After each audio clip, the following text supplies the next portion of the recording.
Kenapa itu sini ya. Serentak Allah itu baik. 1, 2, 3. Allah itu baik. Amin. Apapun yang terjadi yang kamu alami, jangan pernah berhenti untuk bersaksi tentang kebenaran Allah. Jangan pernah mengutuk Allah.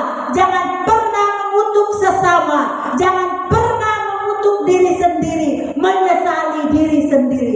Katakan, Tuhan, terima kasih karena Engkau membiarkan hal ini terjadi dalam hidupku. Pasti Tuhan mempunyai rencana indah. Dan di sebalik ini adalah menjadikan aku sebagai emas yang murni, kata 1 Petrus pasal 1 ayat yang ke-7. Bukan hanya itu saja, iman bukan hanya diucapkan dari mulut saja, tetapi yang kedua, ciri-ciri orang Kristen yang membangun roh di dalam Kristus, dia harus dapat menyatakan imannya melalui perbuatannya. Ini yang saya tidak suka bilang orang kaya, ya.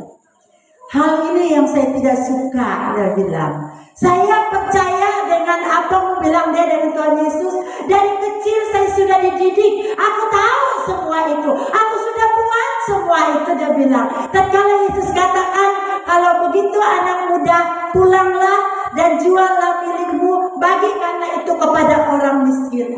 Ya, inilah yang saya tidak mau itu, dia bilang, ya.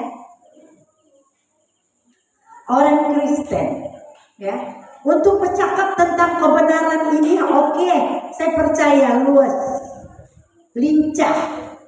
Tetapi yang kedua, kita harus menyatakan iman itu, supaya iman kita itu hanya melalui kata kita saja, harus juga yang kedua melalui perbuatan kita, tindakan kita. Oke, kalau begitu saudara, iman yang diucapkan melalui mulut harus juga diikuti dengan langkah atau tindakan yang benar untuk membuktikan iman kita itu, yaitu di mana tindakan kita yang benar itu tanpa iman tanpa perbuatan, yaitu iman itu adalah sesungguhnya mati. Ya, cakap-cakap saja kamu memberi dorongan kepada orang, tapi tiada perbuatan, apalah? Yakobus berkata dalam pasal 2 ayat 14 sampai 17 menjelaskan tentang iman dalam perbuatan ini, di mana katanya iman tanpa perbuatan adalah seperti bayi yang lahir mati tak bernyawa. Ayat 14. Apakah gunanya saudara-saudaraku jika seorang mengatakan bahwa ia mempunyai iman, padahal ia tidak mempunyai perbuatan? Dapatkah iman itu menyelamatkan dia? Kedua, jika seorang saudara-saudari tidak mempunyai pakaian dan kekurangan makanan sehari-hari, ayat 16, dan kita mengatakan selamat jalan dan kenakanlah kain panas dan makanlah sampai kamu kenyang. Nah, ini katanya. Nah, apa yang kita lihat di sini? Makanlah, berpakaianlah supaya badan kau panas, makanlah sampai kenyang. Tetapi kita tidak memberikan kepadanya apa yang perlu bagi tubuhnya, apa yang perlu bagi perutnya. Apalah gunanya hal-hal seperti itu? Ini yang saya takutkan, nanti saya pulang itu udang besar-besar kamu kasih tapau, saya bawa, tidak apa. Kamu sudah membuktikan iman kamu dengan perbuatan. Ya, karena ada tambak ikan saya tengok sana begitu. Oke, ini saya bagi satu contoh, ya. Kalau kurang jelas itu, begini. Seandainya contoh yang iman dinyatakan melalui perbuatan, bukan mulut saja, ya. Begini, tiba-tiba Ibu Yuliana di sini nyanyi, sedap-sedap saya menyanyi, ya, menyanyi di sini. di hadapan manusia. Datang barang tam jatuh Ibu Yuliana. Ya. Terus kamu bilang, kasih mama Ibu Yuliana, bangun Ibu Yuliana, kasihan. Sampai putus nafas Ibu Yuliana tidak akan bangun kalau tidak ada tindakan kamu. Kamu harus bertindak. Kalau hati kamu merasakan, kasihan Ibu Yuliana, angkat, masukin di gurita, bawa dia pergi hospital. Nah, itu tindakan dia. Bukan lompat-lompat gitu, tunggu Ibu Yuliana pingsan. Angkat, pakai kereta kamu. Tapi ini yang menyedihkan. Nanti besok Ibu Yuliana bangun hospital, kamu datang Ibu Yuliana 50 orang get. Itu well bukan water, dia bilang. Itu kereta tidak pakai water, dia pakai wheel, dia bilang. Dia Inggris lagi separuh. Minta bayar untuk antar dia pergi hospital. Apakah ini perbuatan? Enggak sayang. Tidak, itu bukan perbuatan.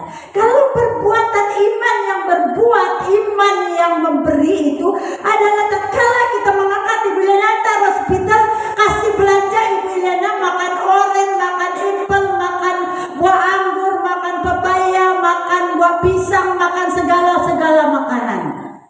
Ibu Yuliana pulang bawa dia ke rumah, bagi beras, bagi udang, bagi ikan, bagi pelandung, bagi payau, bagi sapi, Bagi babi. Oh jangan aku kasih tahu babi. Ibu Yuliana ada babi, saya tidak mau bagi. Nah, itu kan? Jangan cakap babi, bahwa saya ada babi, saya tidak mau bagi. Silakan. Itu dia. Bagi babi lah. Kalau ada babi habis sudah babi mati kan? Ya. Apalagi babi payau, ada pelanduk, monyet, anjing, ayam. Oh, apalagi. Kasih bagi, jangan bilang 50 orang enggak. Bilang ya. Sudah, saya pulang hospital sakit-sakit baru minta 50 ringgit. Pergi bergaji, berapa satu hari gaji kamu kalau kerja sehari? Ladang, jangan kelapa sawit. Kalau kerja di ladang apa? Berapa gaji sehari? 50. Kalau kelapa sawit 80. Bagus, besok kita jangan pulang hari Senin apa? Kita kerja kelapa sawit. Ya, 50. Sudah orang pucat-pucat pingsan, baru sampai di rumah kasih tulis 50 utang dia lagi. Bukan dia dapat tidur, bila saya kuat ini Tuhan, pergi kerja ganti duit coba Wesley antar saya hospital. Beban untuk dia. Lebih baik mereka tidak bawa aku hospital Tuhan supaya aku tidak utang.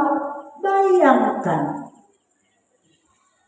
orang Kristen yang membangun roh di dalam Kristus tidak minta RM 50. Ya. Semua dikasih karena kita menyadari bahwa apa yang ada pada kita harus kita pergunakan, di mana kita katakan bahwa kita harus menyatakan iman kita dengan perbuatan-perbuatan kita itu kepada sesama kita. Bukan kita katakan, oh aku mengasihi engkau Tuhan, di mana segenap hatiku, oh Tuhan. Tanpa perbuatan kepada sesama itu apalah gunanya itu? Kata-kata mulut kita tanpa ada perbuatan sendiri. Sama halnya kita katakan, kalau kamu pulang nanti Ibu Yuliana, kamu singgahlah di keke makan bakute ya. Tapi kamu tidak bagi saya duit, bagaimana saya makan bakute? Oke. Nanti Ibu Yuliana, kalau kamu naik bukit layang-layang sejuk sana tuh Ibu Yuliana, pakai baju panas, ada kau bilang. Tapi kau tidak bagi saya baju panas. Saya pakai apa? Daun kayu kan? Mau tidak mau, Ibu Yuliana kesejukan di sana.